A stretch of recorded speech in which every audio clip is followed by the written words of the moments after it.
Buenas noches, estimados participantes. Espero que todos ustedes se encuentren bien y sobre todo que estén gozando de muy buena salud. En el encuentro de esta semana, el número 2, vamos a tratar algunas funciones relacionadas a nuestro módulo número 2, Fundamento de Informática y Sistema Operativo.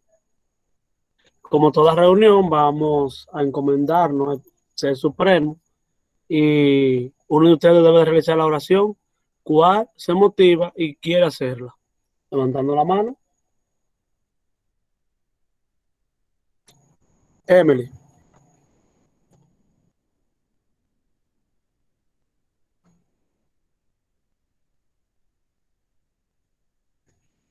Eric Emily, Merlin. es que me confundo. Eric Merlin. Emily Quesada. Eric Merlin Fernández. Sí, Ahora actitud y sí. acción. Gracias Dios por darnos la oportunidad de estar presente en una clase más en esta hermosa noche, Señor. Gracias por todo aquello que permites que ocurra en nuestra vida, Señor. Porque todo pasa para bien, Señor. Tú sabes por qué haces la cosa. Porque la vida no está en nuestra contra, la vida sí está en nuestro favor. Porque a través de aprendemos. Gracias, Señor.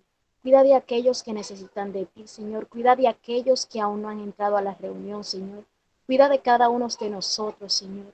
Concédenos el don de la sabiduría e inteligencia, Señor. Que todo lo que salga de nuestra mente y nuestra boca sean cosas positivas. En el nombre de Jesús. Amén. Amén. Muy bien, gracias. En ese mismo orden, yo le traje una reflexión para que ustedes la vamos a debatirla. Lo único que ahora tiene un formato diferente. Así que preste la atención y vamos a debatir la misma.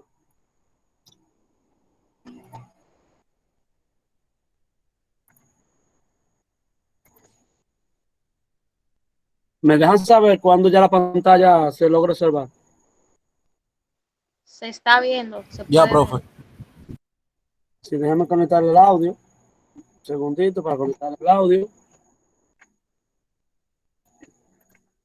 Se ve bien. Sí, déme un segundito.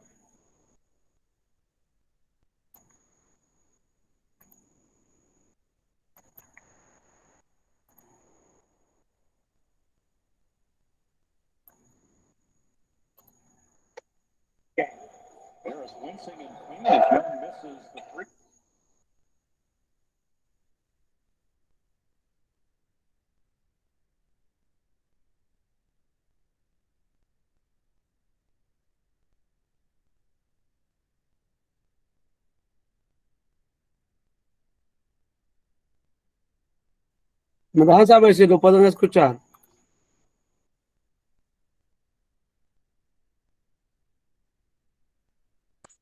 No, no se escucha. Déme un No se segundito. escuchan.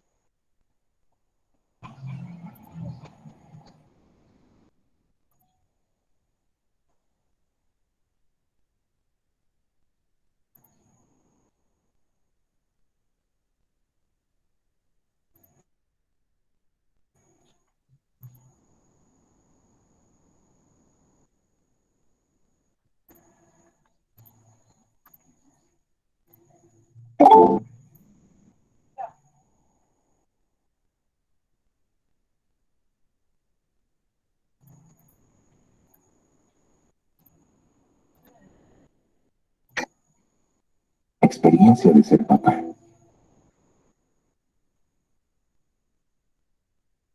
Déjame saber si lo pueden escuchar ahora. Sí, se está escuchando, pero El como dato de haber cortado. averiguado que mi hijo había nacido recientemente y era la primera vez que sentía la experiencia de ser papá. Un buen día le dieron ganas de cantar.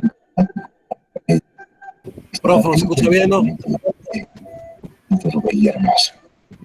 Y aún el ruido de una hoja al caer le sonaba a lindas notas musicales. Se escucha bien. Se escucha entrecortado. Se escucha entrecortado. Esperen, denme un segundito. Me avisan ahora. Así fue que decidió ir a un bosque. Quería oír el canto de los pájaros y disfrutar toda la belleza. Caminaba plácidamente respirando la humedad que hay en estos lugares, cuando de repente vio posada en una rama a un águila que lo sorprendió por la belleza de su plumaje. El águila también había tenido la alegría de recibir a sus polluelos y tenía como objetivo llegar hasta el río más cercano, capturar un pez y llevarlo a su nido como alimento, pues significaba una responsabilidad muy grande criar y formar a sus aguiluchos para enfrentar los retos que la vida ofrece. El águila, al notar la presencia de Alberto, lo miró fijamente y le preguntó: ¿A dónde te diriges, buen hombre? Veo en tus ojos alegría. Es que ha nacido mi hijo y he venido al bosque a disfrutar, pero la verdad es que me siento un poco confundido. Oye, preguntó el águila, ¿y qué piensas hacer con tu hijo? Pues ahora y desde ahora, siempre lo voy a proteger. Le daré de comer y jamás permitiré que pase frío. Yo me encargaré de que tenga todo lo que necesite. Y día con día, seré quien lo cubra de las inclemencias del tiempo. Voy a defenderlo de los enemigos que pueda tener y nunca dejaré que pase situaciones difíciles.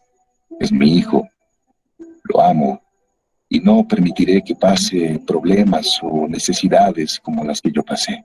Nunca dejaré que eso suceda, porque para eso estoy aquí, para que él nunca se esfuerce por nada.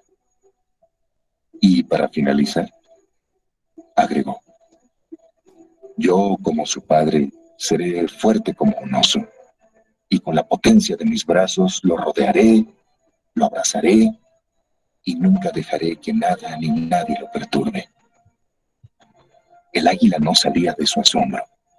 Atónita lo escuchaba y no daba crédito a lo que había oído.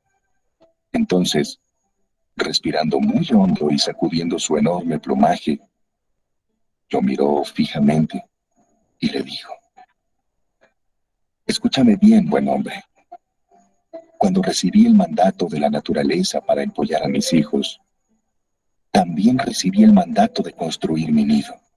Un nido confortable, seguro, a buen resguardo de los depredadores, pero también le he puesto ramas con muchas espinas. ¿Y sabes por qué? Porque aun cuando estas espinas están cubiertas por plumas, algún día, cuando mis polluelos hayan emplumado y sean fuertes para volar, haré desprender todo ese confort, y ellos ya no podrán habitar sobre las espinas. Eso les obligará a construir su propio nido. Todo el valle será para ellos, siempre y cuando realicen su propio esfuerzo para conquistarlo con todo, sus montañas, sus ríos llenos de peces y praderas llenas de conejos. Si yo los abrazara como un oso, reprimiría sus aspiraciones y deseos de ser ellos mismos. Destruiría irremediablemente su individualidad y haría de ellos individuos indolentes, sin ánimo de luchar ni alegría para vivir. Tarde o temprano, lloraría mi error, pues ver a mis aguiluchos convertidos en ridículos representantes de su especie me llenaría de remordimiento y gran vergüenza, pues tendría que cosechar la impertinencia de mis actos, viendo a mi descendencia imposibilitada para tener sus propios triunfos, fracasos y errores, porque yo quise resolver todos sus problemas. Yo, amigo mío, dijo el águila, podría jurarte que después de Dios he de amar a mis hijos por sobre todas las cosas, pero también he de prometer que nunca seré su cómplice en la superficialidad de su inmadurez. He de entender su juventud, pero no voy a participar de sus excesos. Me he de esmerar en conocer sus cualidades, pero también sus defectos, y nunca permitiré que abusen de mí en aras de este amor que les profeso. El águila cayó, y Alberto no supo qué decir. Seguía confundido, y mientras entraba en una profunda reflexión, esta, con gran majestuosidad, levantó el vuelo y se perdió en el horizonte. Alberto empezó a caminar mientras miraba fijamente el follaje seco disperso en el suelo. Solo pensaba en lo equivocado que estaba y el terrible error que iba a cometer al darle a su hijo un abrazo como el de un oso. Reconfortado, siguió caminando.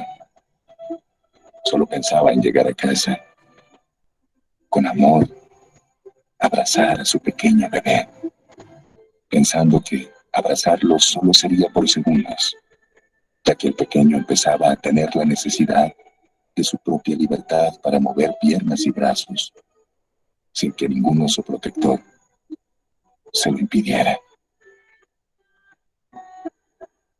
A partir de ese día, Alberto empezó a prepararse para ser el mejor de los padres.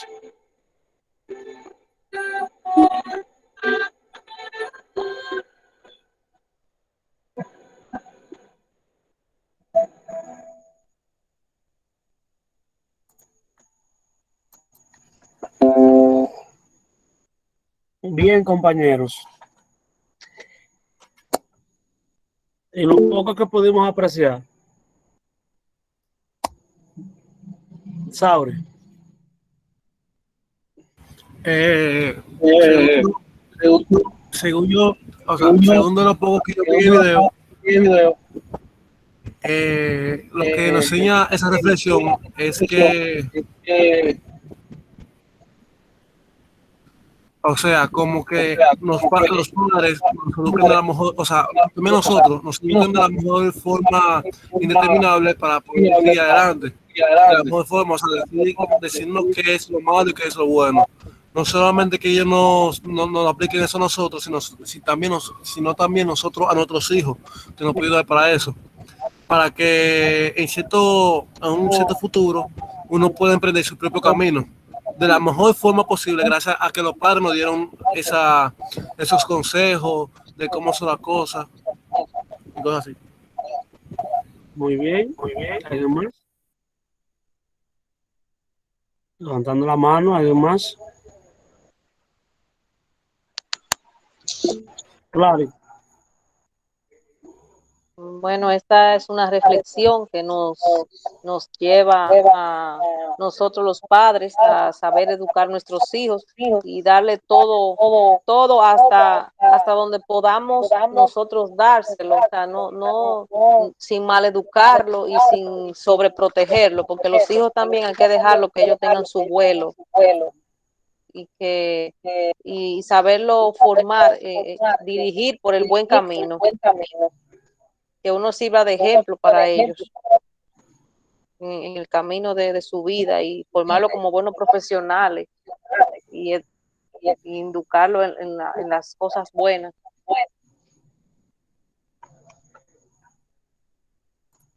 Es cuando. Excelente. ¿Alguien más? Y otra persona más que participe y luego seguimos con el tema. Vamos a ver, vamos a motivarnos. ¿Quién será? Tengo muchas personas maravillosas aquí con buenos aportes. Vamos a ver, otra persona más.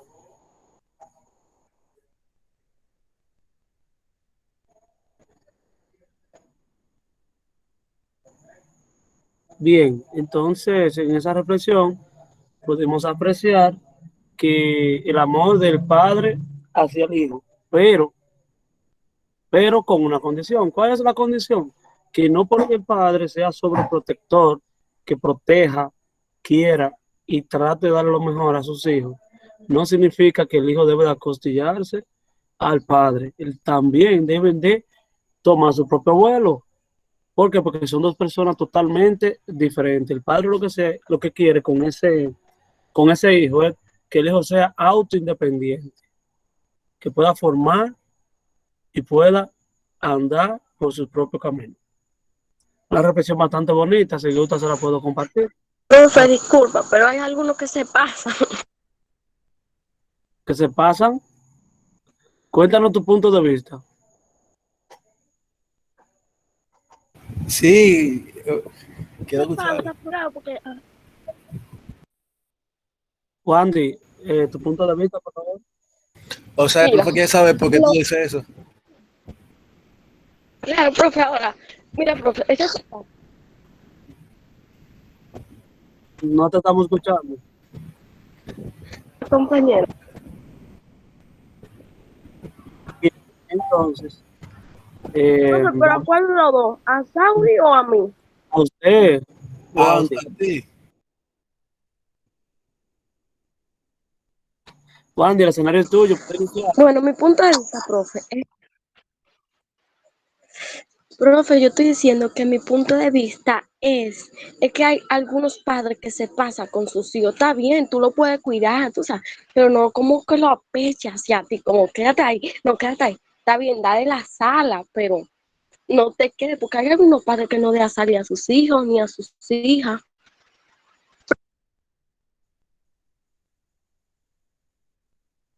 El usuario que dice Marte Vera. Bueno, a lo que yo pude entender, porque tanto como soy hija, soy madre.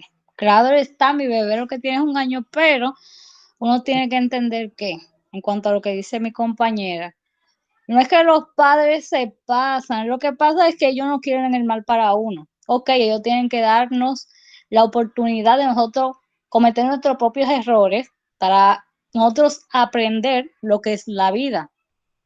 Claro está, pero hay padres que es que tienen una vida tan dura, que no quieren que nosotros pasemos por lo mismo. Y nosotros a eso que llamamos, que ellos nos sobreprotegen.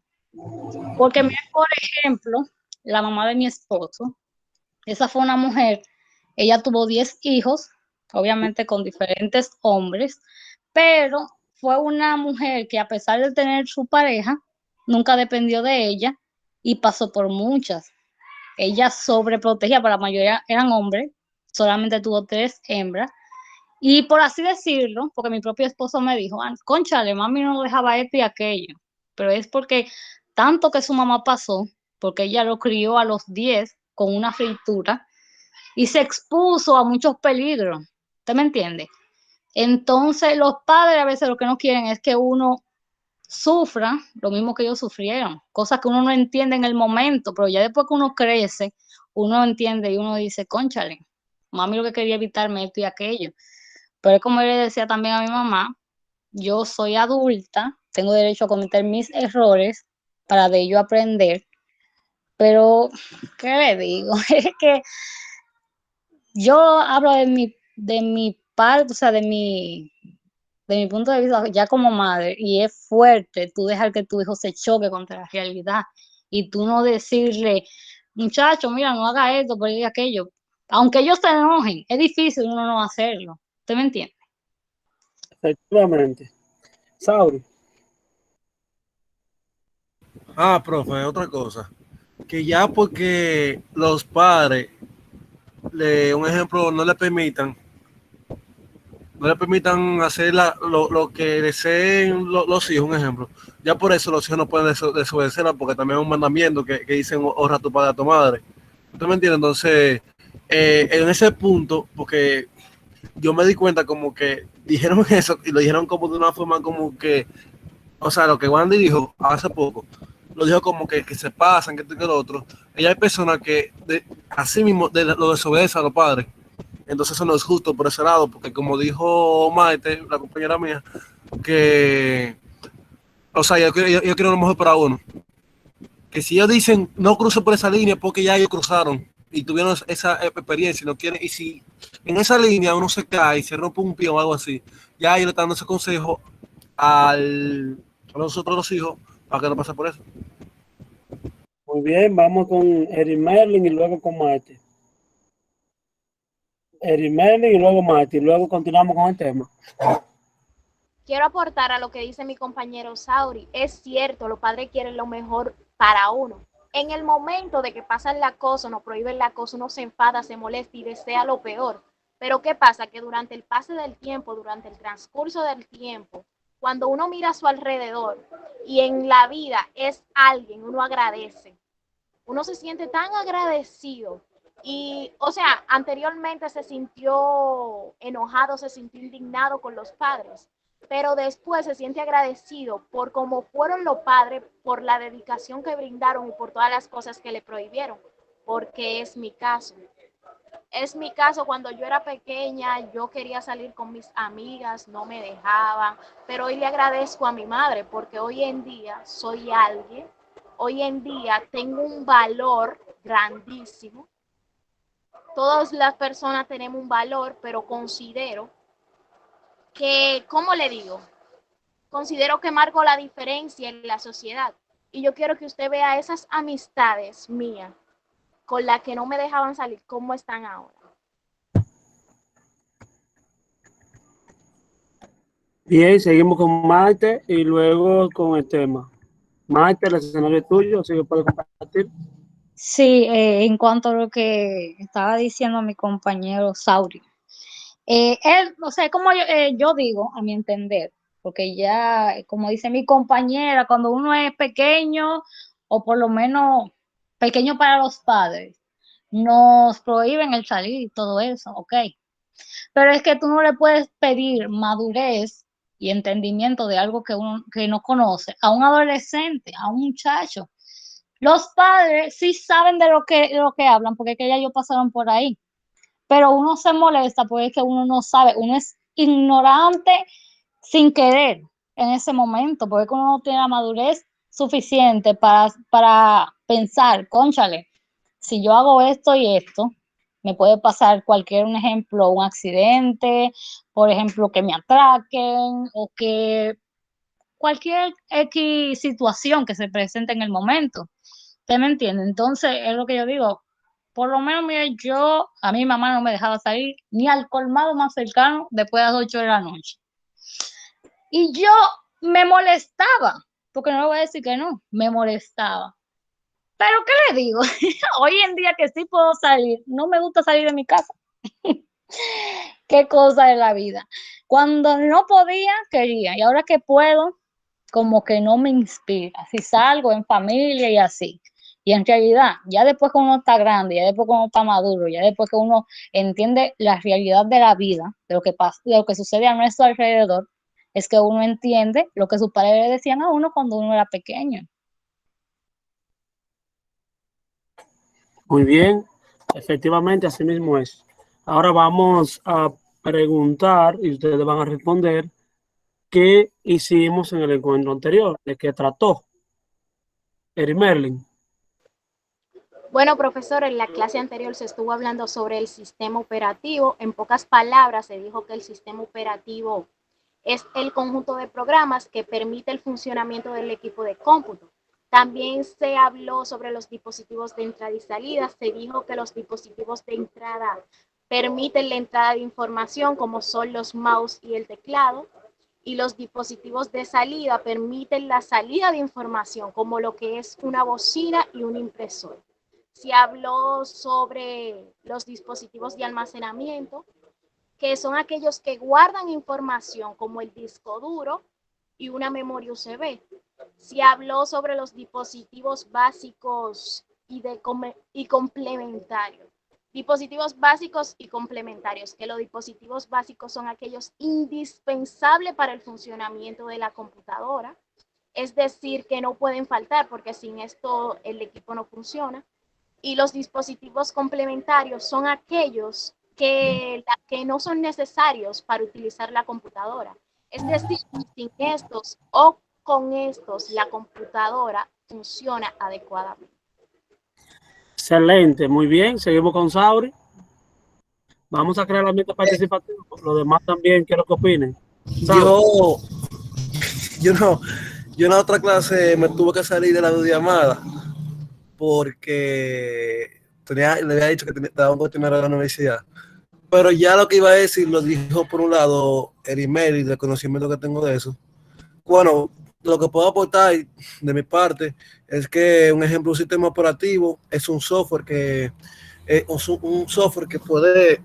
se le puede un ejemplo instalar a la computadora en cual mueve varios sistemas. También puede ser facturación o aplicaciones o cosas así. También que tiene, o sea, se puede manejar también lo que es el hardware y el software, que el software es lo que las aplicaciones y cosas así, y el hardware es lo exterior, lo que viene siendo como el teclado, mouse, printer o cualquier otro, o también incluso monitores, etcétera. También que el funcionamiento de la computadora viene en función, bueno, ya te sabes más o menos, ya no, ahí no encuentro aplicación, pero. Muy bien, ¿alguien más? Lo que estaba en el cuento anterior, que hasta muy bonito se dio ese encuentro. Ahí planteamos muchos conceptos. Igual también hicimos algunos juegos, haciéndole preguntas sobre relacionados a los dispositivos y recursos de la computadora. Cuando hablamos de dispositivos, hablamos de los recursos que una computadora puede tener para operar. ¿Y cuáles son esos recursos? Los dispositivos de entrada y de salida, como algunos que mencionó su compañero Sauri. Bien, en ese mismo orden, hoy vamos a ver algunos videos relacionados a la historia de la PC y historia de Windows, desde Windows 1.0 hasta Windows 10. Necesito que todos ustedes tengan algo que anotar, porque vamos a comentar sobre los videos que vamos a observar. Así que vayan tomando la apunte y cuando me tengo que presentar los videos, vamos a hacer el careo entre todos nosotros y explicar lo que vimos allá. ¿Por qué lo hago así? Porque así lo vamos a debatir entre todos y buscamos un concepto en general. Pero en ese mismo orden voy a presentar pantalla para identificar algunas funcionalidades. ¿Me dejan saber cuando ustedes logran observar la pantalla?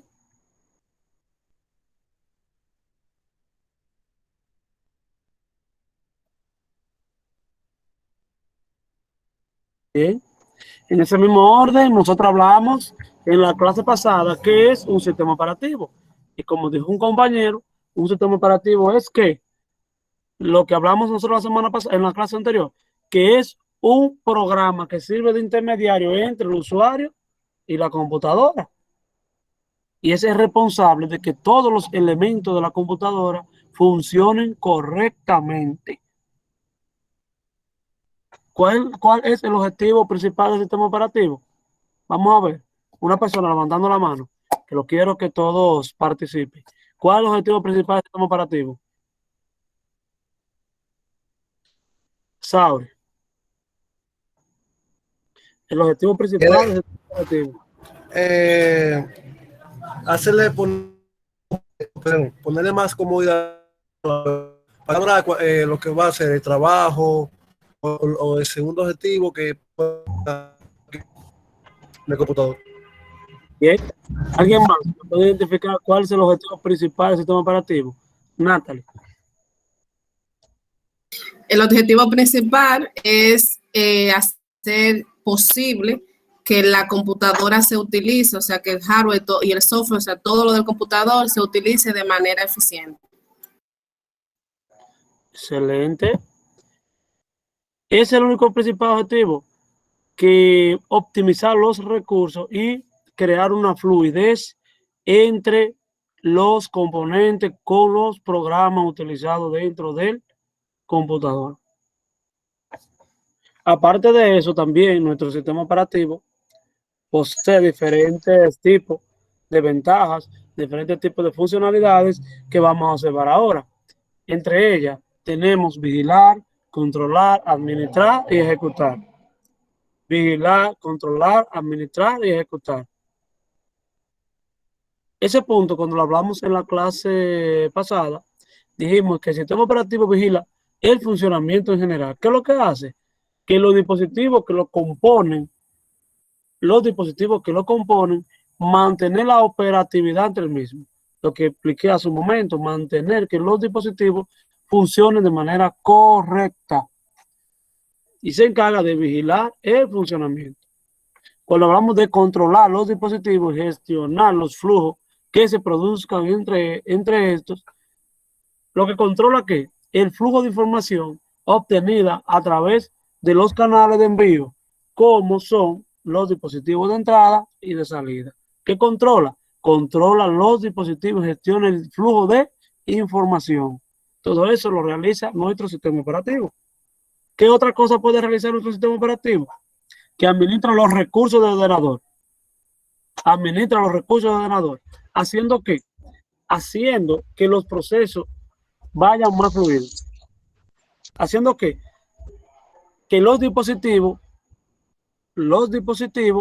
trabajen de manera más fluida y le asigna un espacio disponible para cada uno.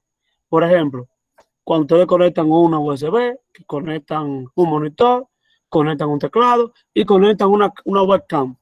¿Qué hace nuestro sistema operativo? Que los reconoce a todos y lo administra diciendo, bueno, la cámara le toca este espacio, la USB le toca este espacio y así sucesivamente para cada uno de los recursos, como le había comentado, del ordenador.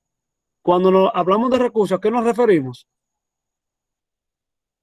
A los dispositivos, que lo podríamos llamar dispositivo o recursos, cualquiera de las dos. Otra de las funcionalidades de nuestro sistema operativo es que ejecuta el software de aplicación. ¿Cuáles son los software de aplicación? Todos los programas utilizados para una tarea específica. El sistema operativo se encarga de gestionar, de ejecutar ese programa cuando el usuario le permita su ejecución. Mejor dicho, que si Natalie tiene su computadora y ella quiere buscar un programa para escuchar música, ella la ejecuta, le da doble clic al programa, pero ¿quién ejecutó ese programa? Nuestro sistema operativo. Entonces, el sistema operativo es el capaz de controlar, gestionar, administrar, controlar y vigilar todo el funcionamiento de nuestro equipo, tanto para los recursos como para los programas. Ya ustedes vieron cómo nosotros amarramos un concepto utilizando esos 4 puntos. ¿Qué es el sistema operativo? El sistema operativo es el intermediario entre la computadora y el usuario, capaz de vigilar, controlar, administrar y ejecutar todos los servicios, todos los recursos y programas de aplicación contenido en el mismo. Es facilísimo, simplemente tenemos que leer y luego amarrar una idea con la otra para crear un concepto. ¿Alguno de ustedes conoce otra funcionalidad que realiza nuestro sistema operativo? Levantando la mano.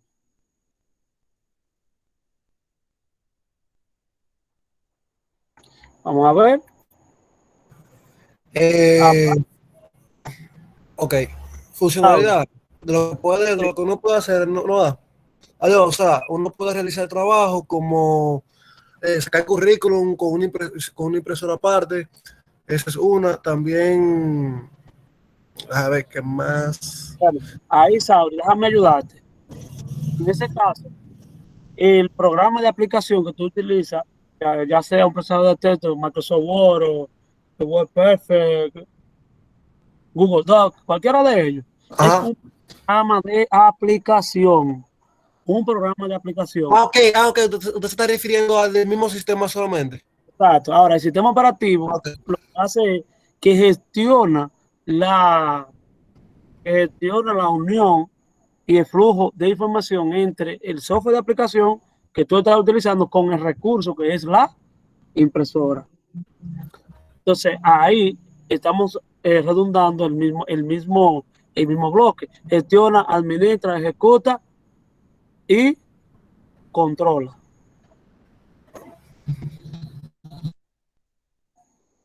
Bien. En ese mismo orden, hablamos también en la clase pasada, estoy haciendo un pequeño repaso antes de entrar al tema.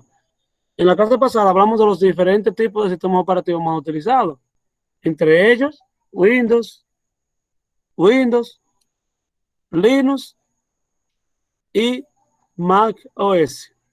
Windows, Linux y Mac OS.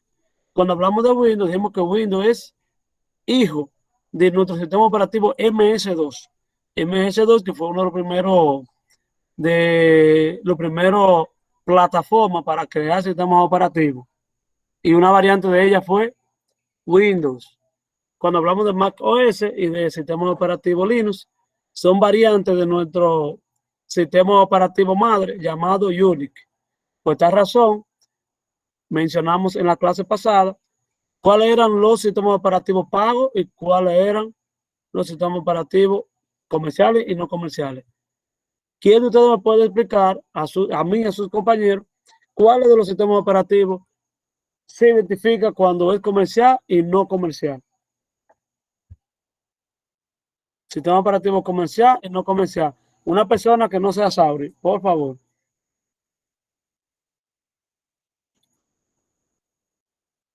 De los sistemas operativos comercial y no comercial.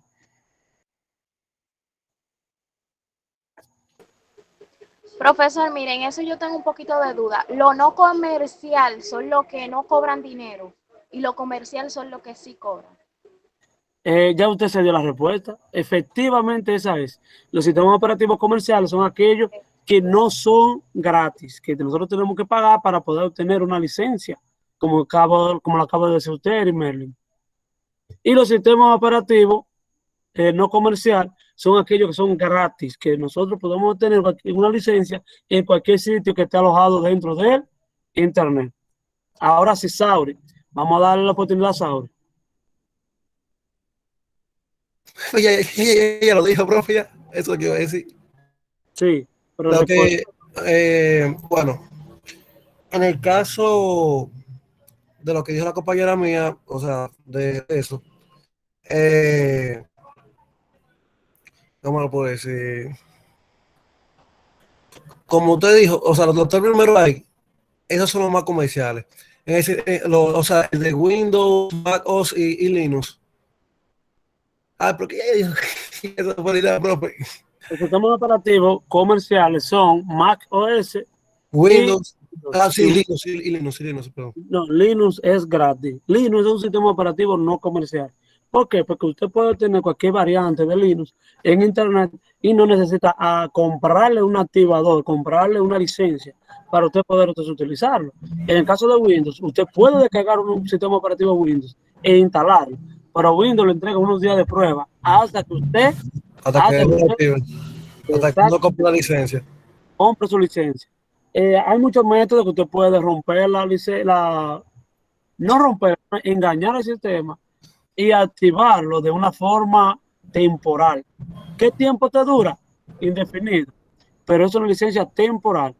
E incluso cuando nosotros nos estamos conectando a lugares que no te permiten conexiones con sistemas operativos hackeados, por así decirlo, usted puede tener inconvenientes en esa parte. Profe, también que en ese mismo caso, en el de Windows, hay máquinas que traen la licencia genérica. O sea que sí, al principio no son, o sea, dice que no está activado, pero ¿qué pasa? Que la misma compañía lo que hacen que en la BIOS de la misma máquina le ponen una licencia genérica puesta. Por ejemplo, un tiempo. si compra una computadora, en la parte muchas veces en la parte de abajo de la batería, si es una laptop, o en la parte de atrás le agregan una licencia y ya esa es su licencia permanente para cualquier otra versión de Windows. Ejemplo, en mi caso, yo compré una laptop con una licencia bajo mi nombre con Windows 7 hace mucho tiempo y todavía es la hora que yo uso esa licencia. Bien, a ese caso que le llamamos la licencia genérica, ya sabes. En otro caso vienen integrados en un board, en la BIOS. Continuamos. ¿Qué hablamos en la clase pasada con referente a los sistemas de almacenamiento? Annie Peña, ¿quiere comentar? No, profe, yo quería hacerle una pregunta. Que usted está hablando de los sistemas operativos comerciales. Yo tengo comercial, Windows y Apple son comercial o no comercial. Son comercial. Comercial. Sí. Ok, esa era mi duda. Acuérdate que Apple te entrega un sistema operativo bajo una licencia. Ok. Bien, y Windows también. Por eso en unos casos dice que Windows se encuentra desactivado. Windows, Windows no está activado. Es por lo mismo. Ahora, de que usted consiga un sistema operativo y lo engañe colocándole un activador, no significa que usted compró una licencia. Windows está funcionando porque existe un método para usted poder utilizarlo, pero no tiene una licencia. Ese sistema operativo, cuando usted navega con él, no está navegando con una licencia comercial, está navegando ya como un sistema operativo pirateado, ¿sabe? Y Erimerling y después Sauri, primero Erimerling. Bueno, profesor, que los sistemas de almacenamiento son aquellos dispositivos que guardan información de manera temporal o permanente. Exacto. Sauri. En ese caso, sí, que usted estaba diciendo sobre que uno puede descargar los activadores engañosos, eso, por eso que hay gente que la forzan de desactivando el antivirus, porque cuando uno descarga, hasta el mismo Google Chrome lo elimina, porque sabe que es un virus, o sea, que es un falsificador, al igual que también la computadora, o sea, que la seguridad de Windows también que tiene. Así mismo es. Si Sauri ustedes lo escuchan hablando ya, no normal, es porque Sauri es técnico informático, ¿no tú eres Sauri? Ajá. Excelente. Seguimos con Natalie. Natalie. Que los sistemas de almacenamiento son aquellos sistemas, como decía mi compañera, que nos permiten almacenar informaciones. Algunos ejemplos de esto pueden ser los USBs, los DVD, memoria, disco duro, entre otros. Exactamente. También recordando que los sistemas de almacenamiento que existen se dividen en varios. Y tenemos para acá los discos duros, que es el sistema de almacenamiento principal de una computadora, y en ella se almacenan principalmente ¿qué se almacena? En el disco duro principal, nuestro ¿qué? Nuestro sistema operativo. El disco duro, como ustedes pueden observar en pantalla, es un disco duro de una computadora de escritorio. ¿Qué pasa con este disco duro? Que todo sistema operativo se aloja en el mismo. Y luego de ahí, el espacio sobrante es para los programas, las informaciones privadas, información de trabajo, todas las informaciones que ustedes le agreguen al disco duro. Tenemos por acá una pequeña imagen de cómo se ve por dentro un disco duro de plato, un disco duro de lo que ustedes pueden observar anteriormente. Bien. Ahora sí, podemos decir que los discos duros se dividen en tres partes, los sistemas de almacenamiento. ¿Cuáles son? Disco duro, disco flexible y cinta magnética. ¿Cuál es la diferencia? Déjame poner esto más grande. Ahora sí. ¿Cuál es la diferencia entre ambos? Que los discos duros son en formato plato metálico que tienen una aguja que leen las informaciones. ¿Qué desventaja tiene este disco duro? Que si el disco duro se cae, puede dañarse. Que si el disco duro se raya, puede dañarse. Y no lee la información. Ahora, los discos flexibles son de plástico con una capa super fina, imantable o una unidad electroescriptora alta en el bastidor. ¿Cuáles son esos tipos de discos duros? Los discos duros los discos duros ¿cómo? Sauri, ¿cuáles son esos tipos de discos duros? Los sólidos. Los sólidos, los discos duros sólidos, lo que nosotros le llamamos M2, lo que le llamamos MSATA, los mismos discos sólidos que es parecido a un disco normal, pero son sólidos. ¿Cuál es más? La misma U ¿qué? La misma USB, las memorias USB, también pertenecen a los discos flexibles. que son discos que no necesitan de plato para poder leer las informaciones. Y por último tenemos la cinta magnética. La cinta magnética, ya esa parte no se está utilizando para estos tiempos, pero sí le debemos de dar su valor, porque de ahí partieron la gran mayoría de los sistemas de almacenamiento.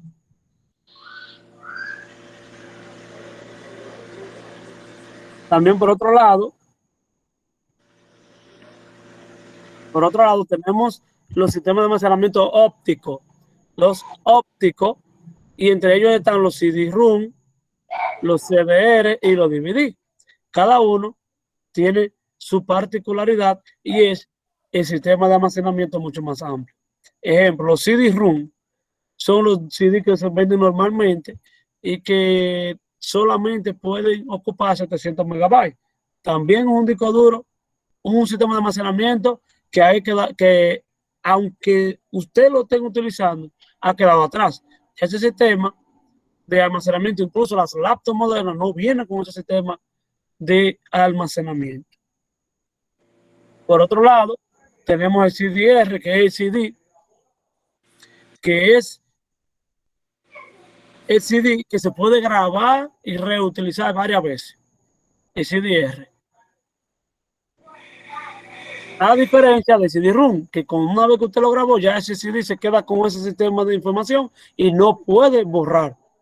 Simplemente se obtiene a la cantidad de información que posee en ese disco. Ahora, el CDR usted puede borrar, reutilizar cuantas veces considere. Y el DVD es lo mismo que en el primero, pero con más almacenamiento que el primero. Pregunta, ¿quieren aportar?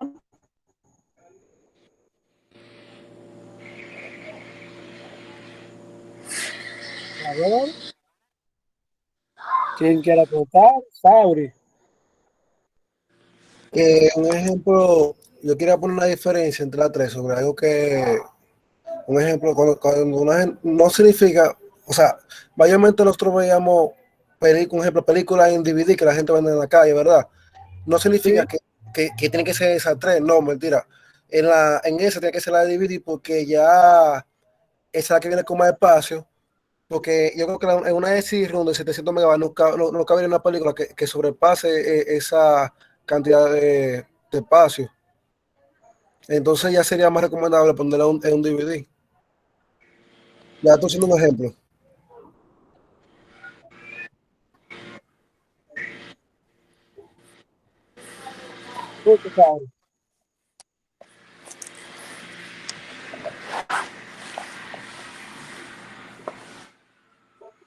Sauri. Ajá. ¿Terminaste? Sí, yo ya dije un ejemplo. Yo pensé que iba a continuar. Bien. Simplemente la única diferencia que hay entre ambas partes, entre el primero y el tercero, es la capacidad. Que uno solamente tiene 700 megas, hasta 700, hasta. Y el otro supera la cantidad en gigas. Creo que son como 4 gigas que trae, si no me equivoco. Bien, eso es un sistema de almacenamiento obsoleto, aunque en la actualidad se utilice, pero es obsoleto. Vamos a continuar para entrar entonces. Ok. Bien. Compañero. Vamos ahora a ver los videos que les dije para crear un análisis reflexivo, porque dependiendo de lo que usted comprenda en estos dos videos, puede realizar una de las actividades que está para este módulo. Y luego cuando entremos a la clase siguiente, que será el martes, si Dios lo permite, vamos a entrar en configuración. Necesito que todo el que tenga computadora se conecte de ella en el siguiente encuentro, porque vamos a hacer pruebas de ambas partes. ¿Estamos claros ahí? Sí, profe. Lo que digo, lo que no tenga la computadora en mano, podemos hacer varios videos y practicar a medida que vayan observando el video. Voy ahora a mostrar la historia de la computadora, que es el primer video que nosotros vamos a reflexionar. Denme un segundito para comenzar a compartir.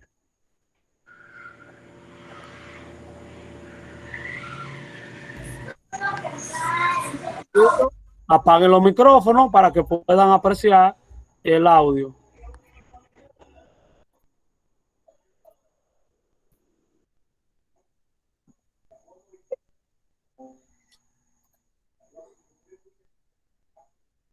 La historia de la computadora se remonta a muchos años antes de nuestra era, incluso a miles de años antes de Cristo. Uno de los primeros instrumentos utilizados para calcular fue el ábaco. El ábaco es un artefacto que sirve para efectuar operaciones matemáticas sencillas, sumas, restas, multiplicaciones. Consiste en un cuadro de madera con barras paralelas por las que corren bolas móviles, útil también para enseñar estos cálculos simples. Su origen se remonta a la zona de Asia Menor, muchos años antes de nuestra era. Blaise Pascal fue el inventor de la primera calculadora que funcionaba a base de ruedas y engranajes. El primer nombre que le dio a su invención fue máquina de aritmética. Luego se convirtió en la rueda pascalina y finalmente en pascalina. Este invento es el antepasado remoto del actual ordenador o computadora. Fue en el año 1642, con 19 años, que Blaise Pascal concibió la idea, con el fin de facilitar la tarea de su padre, que acababa de ser nombrado superintendente de la Alta Normandía por el cardenal Richelieu, que debía restaurar el orden de los ingresos fiscales de esta provincia. Su invento permitiría sumar y restar dos números de manera directa y hacer la multiplicación y división por repetición. En 1645, después de 3 años de investigación y 50 prototipos, Pascal presentó su primera máquina dedicada al canciller de Francia, Pierre Séguier.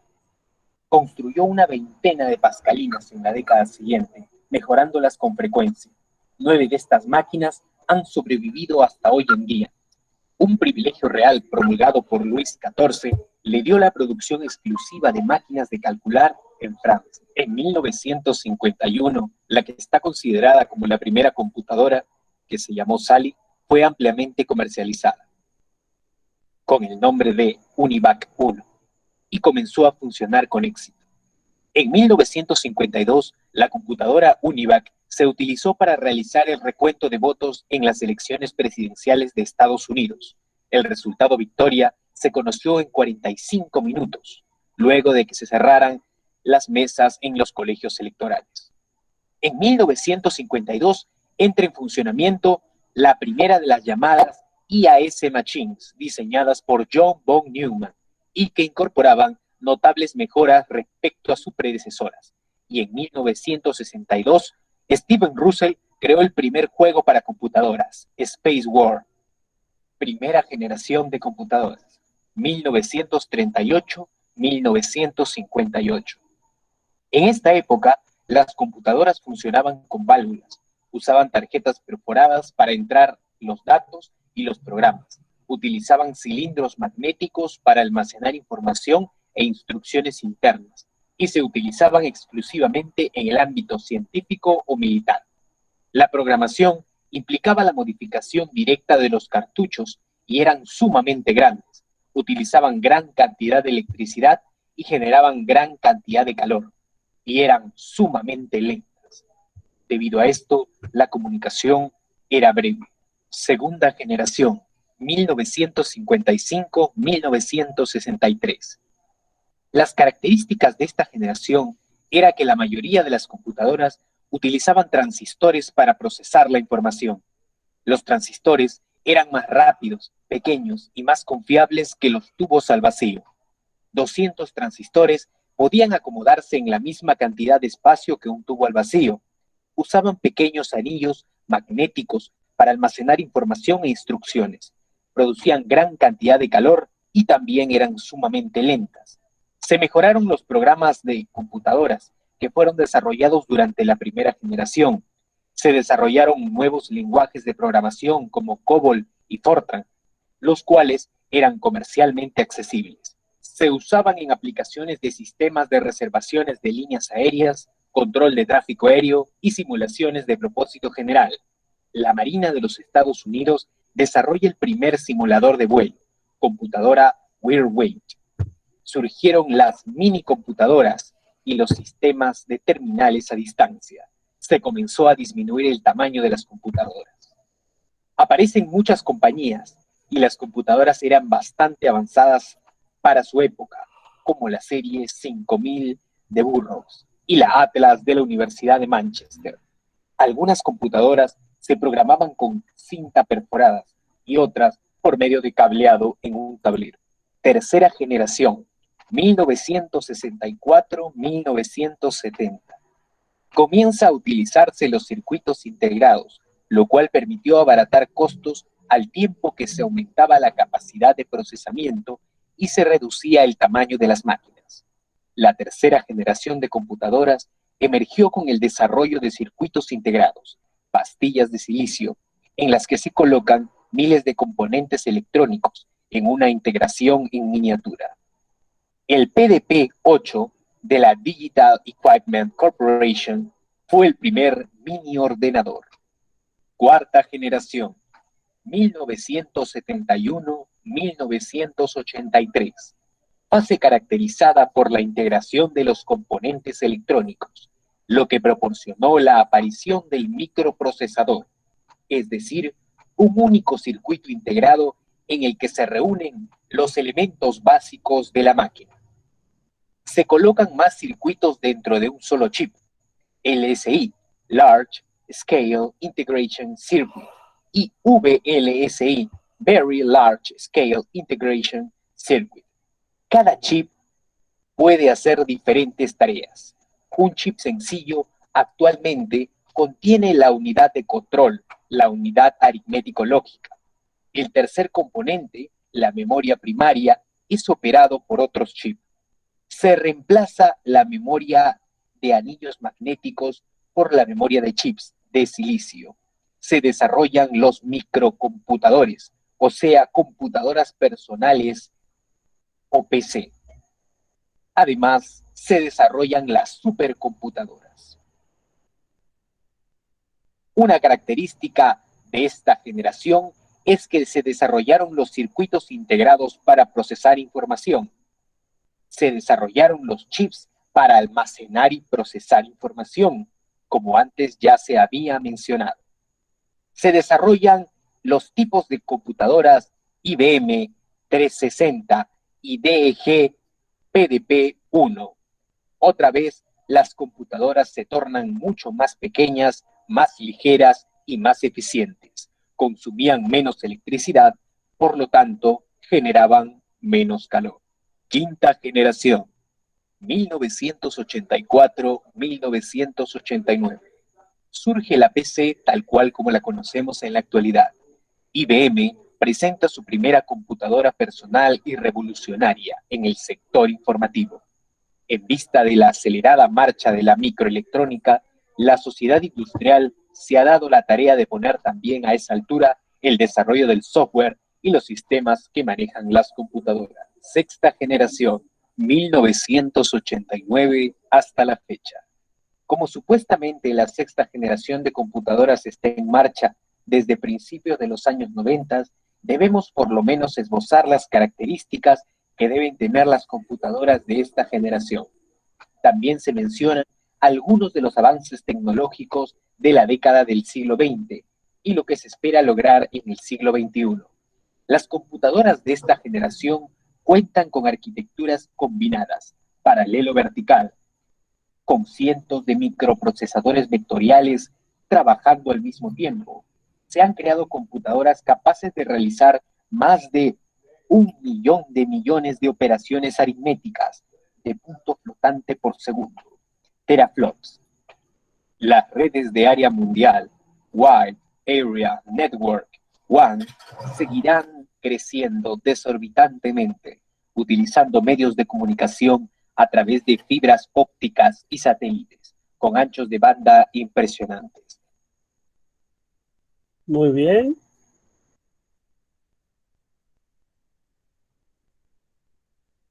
Muy bien. Le daré por lo menos 5 minutos para que puedan redactar. Ya veo que Sauri quiere participar antes de darle los 5 minutos. En lo que Sauri va participando, los demás vayan haciendo su anotación. Vayan haciendo su anotación para comenzar a debatir. Sauri. Ok, en el video se explicaron, o sea, fueron varias cosas que esa persona explicó. Por ejemplo, la primera computadora, que fue por la UNIVAC, que fue un ejemplo, o sea, UNIVAC significa Universal Automatic Computer, o sea, si lo hicimos en español sería computadora automática universal. Y fue la primera que se comercializó en Estados Unidos en el 1951, ¿verdad, profe? Sí. También habla sobre la generación de la computadora, que uno sería muy interesante también aprender eso. Que la primera fue sobre los tubos vacíos, la segunda fue los transistores, la tercera fue los circuitos integrados, la cuarta generación fue los microprocesadores y la quinta generación que fue la inteligencia artificial. La sexta generación es la que estamos experimentando hoy en día y la que supuestamente vamos a pasar allá. Hay una generación que está por construirse, que es el Internet de las cosas, pero todavía no está en marcha. Faltan muchas cosas por ver. Y también sobre la primera PC, que vi dos personas muy, o sea, soy fan de esas dos personas, que según vi la imagen ahí, que hablo sobre Steve Jobs y Steve Wozniak. Lo vi en la foto, que ellos fueron los primeros que construyeron la primera PC, o sea, así que en cual todos los circuitos y todo estuvieran dentro de una pequeña caja. Y ellos fue de ahí lo que pudieron revolucionar en una PC en una así, con toda la fuente y todo. A eso le llamamos micro. Procesador. Se fue. Micro. Procesadores, profe. Sí, lo que ellos hicieron en esa cajita para integrar todos los circuitos. Ah, sí, microprocesadores. Muy bien, Eric Merlin. Bueno, profesor, que para llegar al diseño de las computadoras actuales se pasó por largos y diferentes procesos, iniciando con la máquina de Pascal, creada en 1642, hasta que a partir de allí todo fue evolucionando, hasta que tenemos equipos modernos con diferentes sistemas, etcétera, etcétera, etcétera. Entonces, dentro de 10 a 20 años, los equipos de hoy en día serán obsoletos para esa fecha. Yaneri Bautista.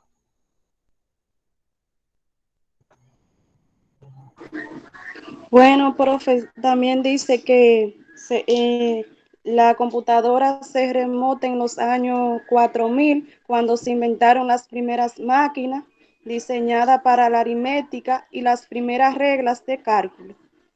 Entre ellas se encuentra el ábaco, es uno de los importantes, adelantado en la materia. Posteriormente fue creado también. Muy bien. Entonces, a partir del ábaco fue que explotó a los científicos poder generar lo que hoy llamamos computadoras personales. Y todos los dispositivos que nosotros estamos observando ahora, todos vienen integrados mediante una computadora. Desde lo más pequeño, que es nuestro reloj inteligente, que también posee una computadora, hasta los televisores, radios, electrodomésticos y todos los circuitos que sean automatizados vienen con procesos de ¿qué? De computadora. Excelente, excelente punto de vista de lo que ya acabaron de mencionar. ¿Alguien más quiere aportar a ese tema de lo que ya ha terminado? Todas las ideas son buenas. María del Monte. María del Monte. Sí, profesor, es Joel Quispere. Joel Quispere. Exacto. Que en ese video también vimos que las computadoras han evolucionado desde su creación pasando por diversas generaciones, desde el 1940 hasta la actualidad. Y la historia de la computadora ha pasado por muchas generaciones y que la sexta es la más reciente, que viene integrada con microprocesadores. Los microprocesadores. Excelente, excelente. Muy buenos aportes. Para no perder mucho más tiempo, vamos ahora a observar el siguiente video para hacer la última aportación y ahí entonces pasamos a la parte de configuración de Windows y esa configuración de Windows lo vamos a ver en la unidad 2 que sí está relacionada a cada una de esas funcionalidades. Así que presten atención porque estaré presentando el siguiente video.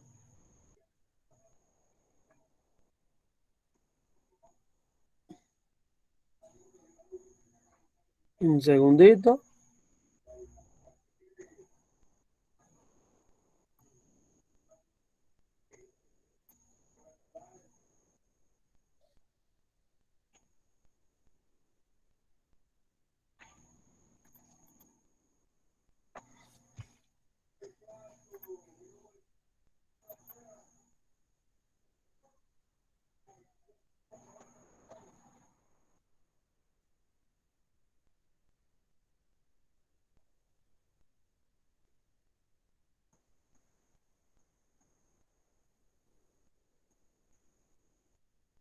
Deme un segundito, déjeme ver porque se me movió estos archivos.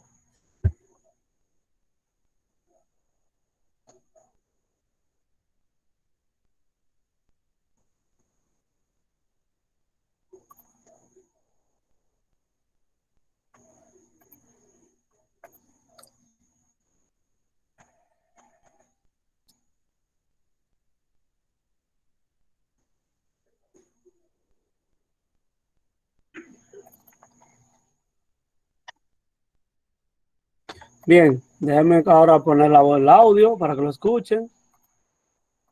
Compartir la pantalla.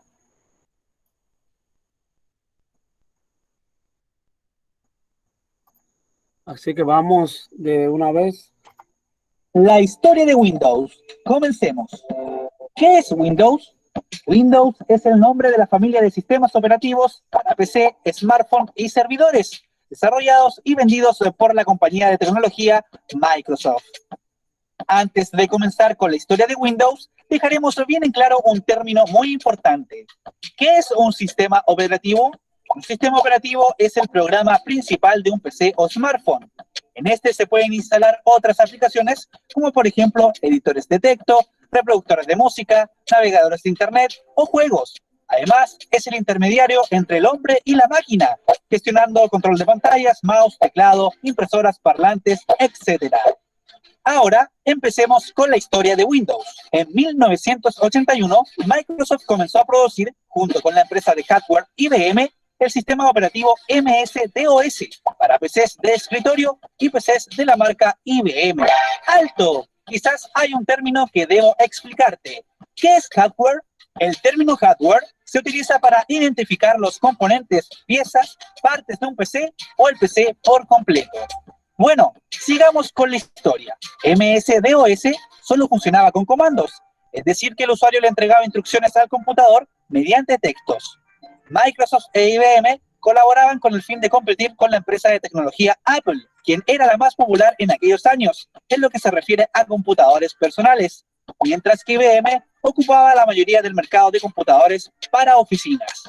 Windows nació el 20 de noviembre de 1985 como un complemento para MS-DOS. Windows llegó para hacerle la tarea más fácil a los usuarios, eliminando el uso de tantos comandos con la utilización de una interfaz gráfica.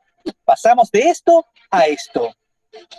En 1987 salió al mercado Windows 2.0, o también conocido como Windows 2.x, por las versiones de este que salieron posteriormente, 2.1, 2.2, etc. Este Windows tenía como característica principal la interfaz de varias ventanas, que, en concreto, era tener una aplicación abierta encima de otra, algo muy común hoy en día. Esta funcionalidad de Windows ocasionó una demanda por parte de Apple en contra de Microsoft. Ellos alegaban plagio, ya que aquella función saldría en la actualización del sistema operativo Mac unas semanas más tarde. En Windows 2.0 se conocieron por primera vez las aplicaciones Word y Excel. En mayo de 1990 se introduce al mercado de computadores Windows 3, o también conocido como Windows 3.x, por la misma razón que con la versión 2.0. Windows 3 de Microsoft se convirtió en el sistema operativo más popular, superando a los competidores de aquel entonces, incluso a los computadores Mac de la empresa Apple, que gozaban de respeto y admiración. Esta versión del sistema operativo ganó inmensa popularidad debido a que entre sus características incluía un administrador de programas y un administrador de archivos, incluyendo además la compatibilidad con algunos archivos multimedia. Pero lo que más llamó la atención de las personas de la época fueron los juegos que venían instalados: Buscaminas y Solitario. Hasta aquí, todos los sistemas operativos de la compañía Microsoft eran más bien un complemento para MS-DOS. En cada versión de la interfaz de Windows incluía nuevas características. En simples palabras, MS-DOS era el jefe y Windows el empleado. Desde ahora, la historia se pone un poco más compleja, así que pon mucha atención para entenderla. Microsoft, ante la popularidad de Windows 3.x, decidió comenzar un nuevo proyecto de sistema operativo, que no se basaría en los comandos de MS-DOS, ya que encontraba que en cualquier momento este se quedaría obsoleto ante el inminente crecimiento de la tecnología de hardware, algo que no solo estaba ocurriendo con IBM, sino que también con otras compañías del orbe. A IBM no le gustó nada esta idea y decidió desligarse de Microsoft. Así es como en julio de 1993 nació Windows NT, que es la abreviación de Windows Nueva Tecnología. Fue el primer sistema de Microsoft que no tenía como núcleo a MS-DOS. Microsoft lo desarrolló paralelamente junto a otros proyectos, debido al término de su relación con IBM. Su entorno, como características, fueron utilizadas en computadores de oficina y servidores. Gracias a Windows NT, Microsoft logró acuerdos con otras empresas de hardware, como por ejemplo HP, que apostaron por Windows NT. Este sistema no fue comercializado masivamente para personas naturales, ni menos en PC de escritorio, pero más adelante se convirtió en la base de los sistemas Windows actuales. Pero, ¿qué pasaba con los usuarios de computadores personales de escritorio? Fue el 24 de agosto de 1995 que vio la luz Windows 95, que aún se basaba en MS-DOS, pero ya no era como antes. Ya no era necesario para el arranque del sistema o ejecución de aplicaciones. Ahora todo se hacía desde la interfaz de usuario, y MS-DOS pasó a segundo plano, convirtiéndose en una ventana para ejecutar aplicaciones antiguas. En simples palabras, Windows pasó a ser el jefe de MS-DOS, dejándolo como al empleado, el de más bajo rango. Con Windows 95, Microsoft buscó que los usuarios de Windows 3.x se actualizaran a esta nueva versión en las máquinas que ya poseían. Recordemos que Microsoft había terminado su colaboración con IBM, que era la empresa que le proporcionaba los equipos para el desarrollo de Windows. Y además, el sistema Windows NT estaba basado para equipos más potentes que los de escritorio. Windows 95 introdujo la barra de inicio, junto al tan afamado botón de inicio, o también conocido como la banderita de Windows. Además, reemplazó el administrador de aplicaciones y administrador de archivos por lo que ahora conocemos como Windows Explorer o el explorador de Windows, e integró Internet Explorer versión 1.0 hasta la 4.0. Mediante las actualizaciones de Windows 95, se originó la transición hacia la tecnología que ya había logrado implementar Windows NT, aunque un poco más reducida. En 1997, Windows 95 realizó una gran actualización que introdujo por primera vez el Plug and Play y la tecnología USB. Esperen, no hay que dejarlo pasar. ¿Qué es el Plug and Play? Plug and Play, o en español enchufar y usar, es la tecnología que permite a un dispositivo informático ser conectado a una computadora sin tener que configurar para su inmediato funcionamiento. Bueno, sigamos con la historia. Windows 98. Fue publicado el 25 de junio de 1998 y es el sucesor de Windows 95. Este agregó nuevas características a la interfaz que traía Windows 95. Incluyó nuevas actualizaciones de Plug and Play y USB, También incluyó en la barra de inicio el llamado inicio rápido, donde las aplicaciones más utilizadas quedaban guardadas en aquella sección. Windows 98 se convirtió en un sistema operativo muy popular, debido a que se podía instalar en varias máquinas de la época. Equipos de las marcas HP, Compaq, Packard, Bell, etc., fueron propulsores de la masificación de Windows 98. Windows Me o Windows Millennium Edition fue el último sucesor de la familia de Windows 95 y Windows 98, sistemas operativos para escritorios aún basados en MS-DOS. Su lanzamiento se realizó el 14 de septiembre del año 2000. Paralelamente, se lanzó una nueva versión de Windows NT, llamada ahora Windows 2000, que estaba pensada para servidores y computadores de oficina. Windows Me no alcanzó la popularidad de sus predecesores. Muchos usuarios optaron por quedarse con Windows 98. Esto se debió a la gran cantidad de fallos que tenía Windows Me. Microsoft, debido al fracaso de Windows Me a nivel de usuarios de computadores personales, pero con gran aceptación del nuevo Windows NT, ahora llamado Windows 2000, se planteó la idea de crear una nueva familia de sistemas operativos para escritorios basada con la tecnología de Windows NT. Y no solo eso, ya que esta nueva familia también sería compatible para equipos de oficina y servidores. Con esto nace Windows XP, o también llamado Windows Experiencia, lanzado el 25 de octubre del año 2001. Por primera vez, Microsoft había hecho llegar la tecnología de computadores de oficina y servidores a los computadores de escritorio que estaban en las casas de las personas comunes y corrientes. Windows XP estaba basado en Windows 2000, pero su diseño era completamente diferente. La interfaz se podía personalizar con 3 modernos colores o usar la interfaz de Windows 2000, que era muy parecida a la de Windows 98. Windows XP fue el primero en ser compatible con equipos portátiles como netbooks, tablets y centros multimedia. Este sistema operativo fue el primero en usar la activación del producto para evitar la piratería. En conclusión, Windows XP fue el sucesor de Windows Me con toda su familia detrás y el sucesor de Windows 2000 con Windows NT detrás. Windows Vista salió 6 años más tarde que Windows XP, convirtiéndose en el sistema operativo de mayor tiempo en desarrollo y retrasos. Al igual que XP, Vista era compatible con PC de escritorio, portátiles, servidores y estaciones para oficinas. Su nueva interfaz gráfica, ahora en 3D, y con tantos fallos, ocasionó la molestia de los usuarios, quienes decidieron reformatear sus equipos con Windows XP. Rápidamente, Microsoft decidió desarrollar un nuevo sistema operativo que arreglara las falencias de Windows Vista. El 22 de octubre del 2009 fue lanzado Windows 7, que venía a arreglar el problema que dejó Windows Vista. El núcleo de Windows 7 es el mismo de Windows Vista, pero Microsoft lo desarrolló y lo lanzó porque lograron con este mejorar la interfaz de usuario, volviéndola más accesible, fácil y rápida. Perfecto para aquellos usuarios que aún ocupaban Windows XP. Con la masificación de equipos táctiles y portátiles, Microsoft decidió desarrollar un nuevo sistema operativo para PCs de escritorio, servidores, computadores de oficina y, por supuesto, los equipos portátiles antes mencionados. Lo llamó Windows 8, lanzado el 26 de octubre de 2012. Su interfaz, completamente cambiada para la interacción con equipos táctiles, lo convirtió en un completo fracaso.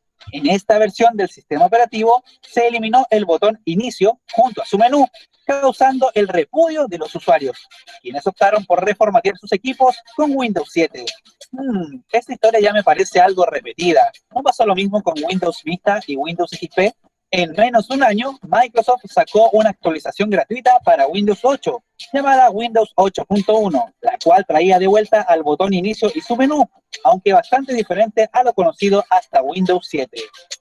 Windows 10 es el último y vigente sistema operativo de Microsoft. Fue lanzado el 29 de julio de 2015. Durante un tiempo fue una actualización gratuita para usuarios de Windows 7 y Windows 8. En el desarrollo de Windows 10, Microsoft decidió lanzar un programa de pruebas llamado Windows Insider, donde algunos usuarios probaban las versiones en desarrollo de Windows 10 en sus equipos, informando así de errores y dando sugerencias en cuanto al diseño.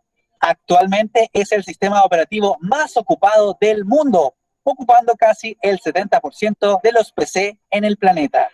Qué largo recorrido ha tenido Windows en todo este tiempo, ¿no? Pues esta es la historia de Windows Espero que la hayas disfrutado.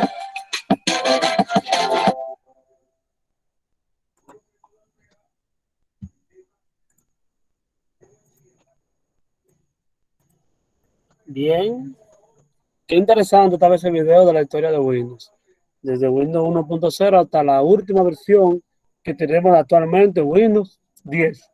Y con el programa Insider que podemos mejorar las experiencias, pues, dándole respuestas a los errores y a la vez descargar las últimas actualizaciones antes de que sean oficiales. Excelente. Como ya el tiempo está corriendo, si alguien quiere aportar al tema, con todo el gusto estaré aquí escuchando sus puntos de vista.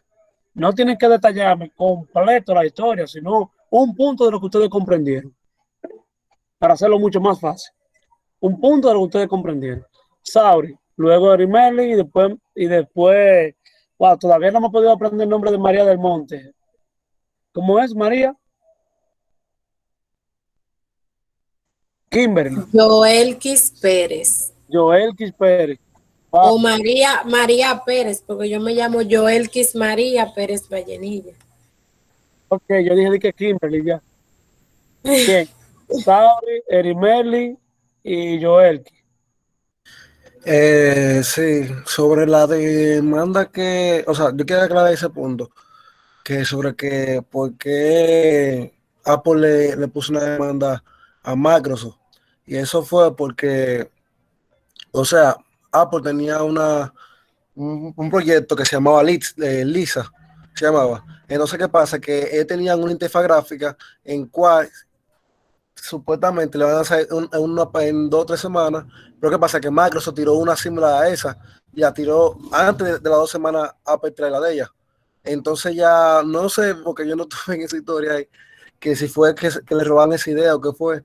Lo que dice que ese fue el motivo, porque ya Apple pensaba que ya Microsoft le había robado esa idea, ya que ellos tenían un proyecto bien fuerte que eso era sobre Lisa, que ya iba a ser algo de que potente para ellos.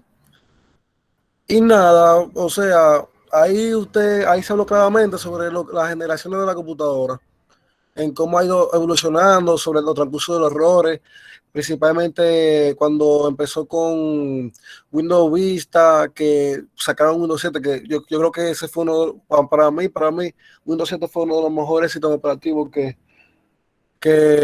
hay estado. Entonces hasta ahora el que más me encantó ha sido Windows 10, porque Windows 10 ahora está tirando actualizaciones que amplían más con la seguridad del equipo. O sea, perdón, amplían más con la seguridad del sistema operativo. De las dos cosas, sistema operativo y equipo. También sí. Es válido. Entonces, nada, que hasta ahora sabemos que Windows 7 ya Windows 7 está descontinuado para Microsoft. Y hasta ahora, hasta que no descontinúe el 8 y 8.1, que yo creo que también lo deben continuar hace tiempo, ya que trae muchísimos errores. Es más factible para usar en máquina moderna es Windows 10. Windows 10 lo podemos utilizar hasta en un teléfono móvil. Exacto. De los Nokia eso. Erimeli y luego María. Bueno, profesor, de lo que se habló en el video, quiero decir que el desarrollo de Windows fue en 1983 y para 1985 se publicó la primera versión de Windows un 20 de noviembre. Y que el último sistema operativo desarrollado por Microsoft fue dado a conocer oficialmente en el 2015.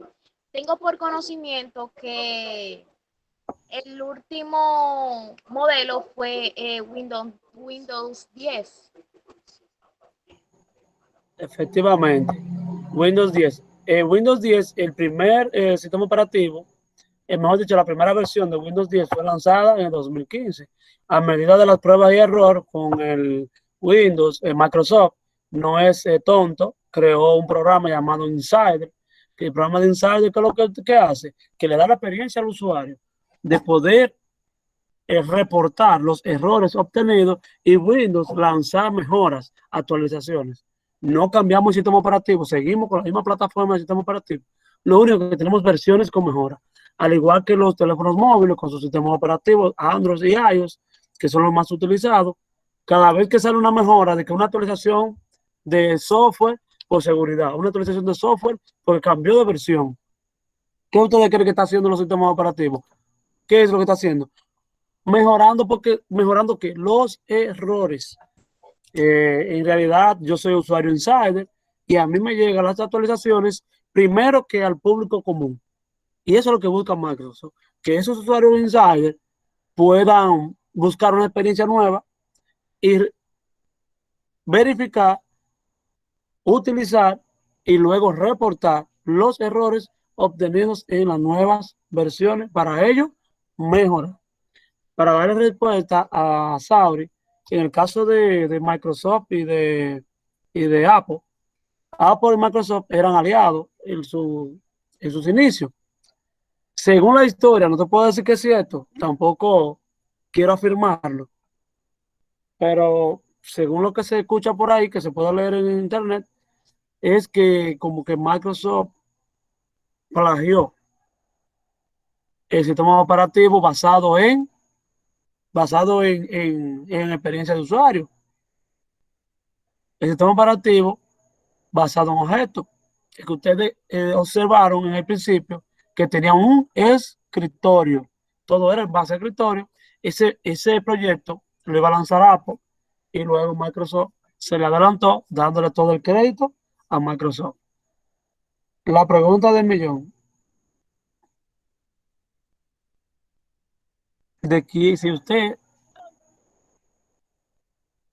tiene un proyecto y usted nunca lanzó el proyecto y lo lanzó otra persona primero que usted, ¿de quién es el proyecto? ¿De usted o del otro? Del que lo lanzó primero, lamentablemente. Lamentablemente es así. Lamentablemente. Así que Joelki, qué bueno que opinaron en ese punto. Continúa con tu participación. Sí, profesor.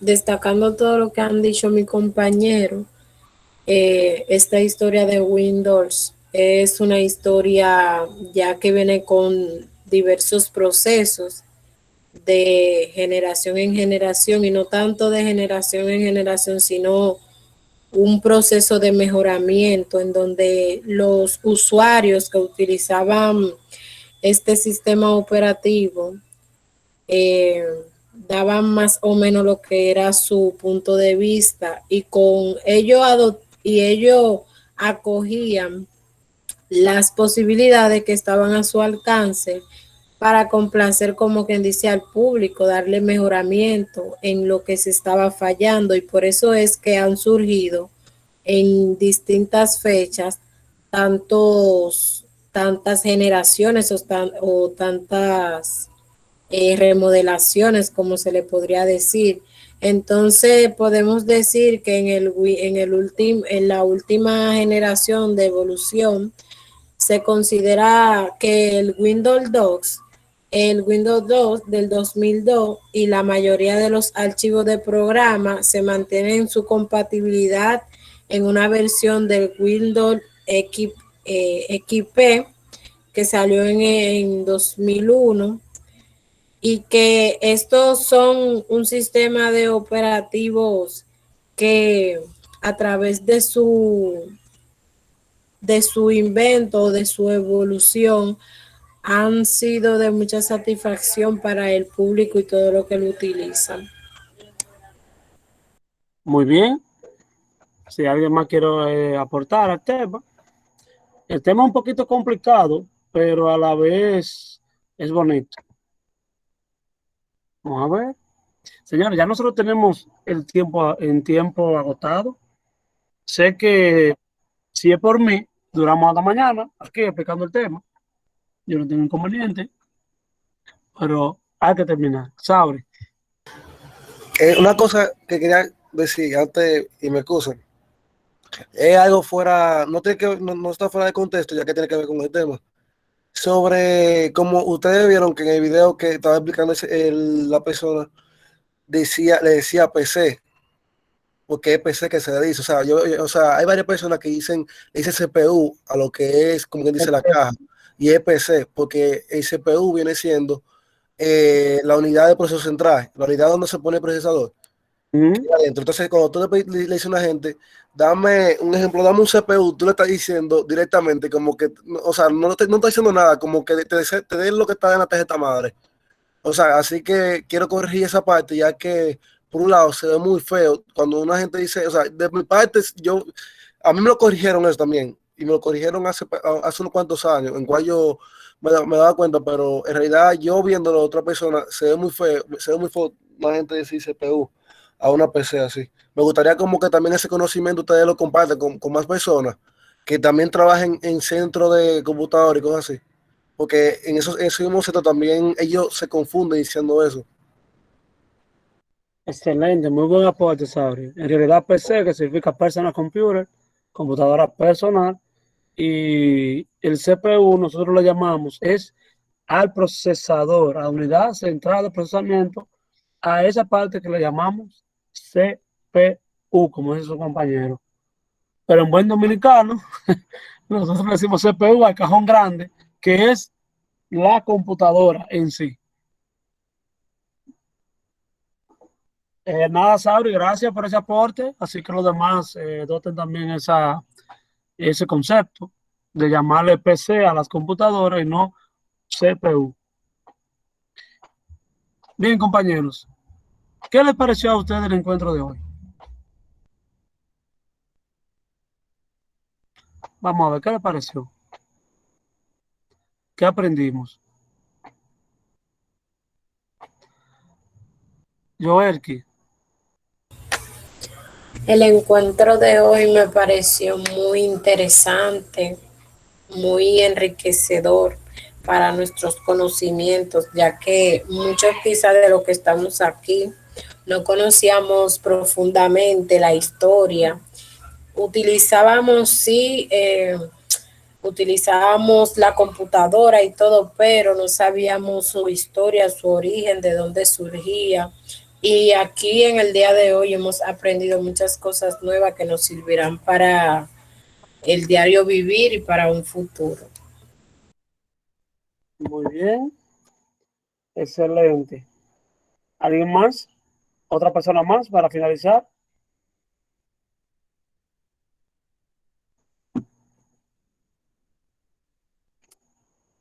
¿Otra persona más?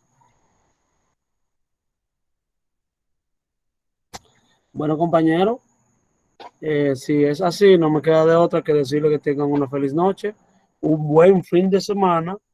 Espero que logren terminar las asignaciones que tenemos pendientes y sobre todo que el encuentro siguiente sea igual o mejor que el de hoy.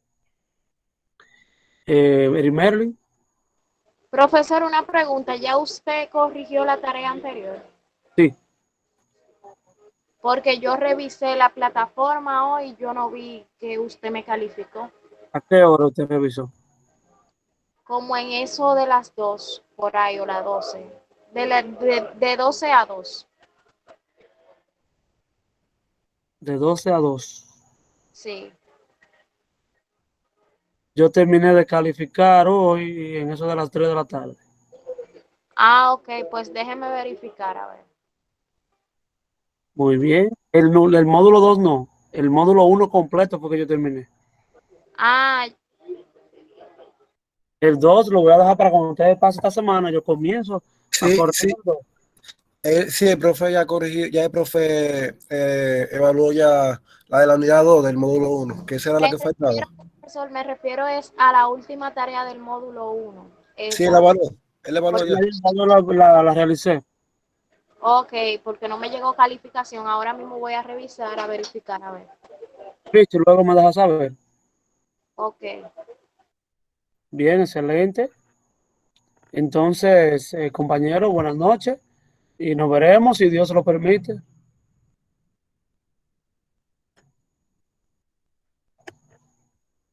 Igual, profesor, que pase buenas noches. Buenas noches para todos. Bye. Buenas noches. Buenas noches para todos. Bye. Profe, una pregunta.